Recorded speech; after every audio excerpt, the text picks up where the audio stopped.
Sir Jim Ratcliffe and his Ineos company will make an improved second bid for Manchester United before this evening's 9 p.m. deadline. Now, I don't have the exact figure of what the bid is going to be. I'll try and find that out later this evening. Will it be a world record? I'm not being told that. All the parties involved in this have signed confidentiality agreements, so it's very, very difficult to get an exact number. But I do know for, maybe not a fact, but I've got a pretty good idea that his first bid was around £4.5 billion. So my understanding is he's made an improved bid, so it's above £4.5 billion. The big question is it close enough to the £6 billion that the Glazers want?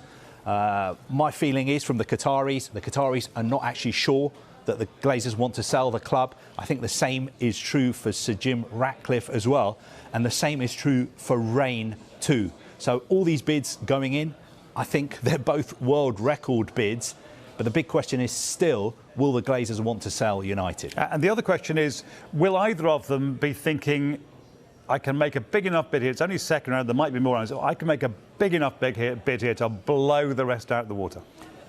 I think that is a consideration, but the figures we're talking about are so astronomical and they're so large that, I mean, you know, it doesn't make sense to go any higher, because if you look at Manchester United's share price, New York Stock Exchange, it's gone up again. I think over the past 5 days, it's gone up something like 15%. Its market cap value is $4 billion today. So that is about £3.5 billion.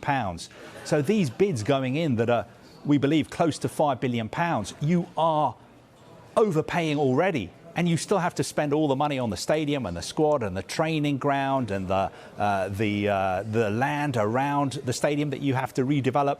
So I don't think people want to pay more than they absolutely have to, but you make a very, very good point. One way of getting your hands on United would be to make a blockbuster bid and, to use a cliche, blow everyone else out of the water. Sorry, it's my guy, I used the cliche, I'm sorry. OK.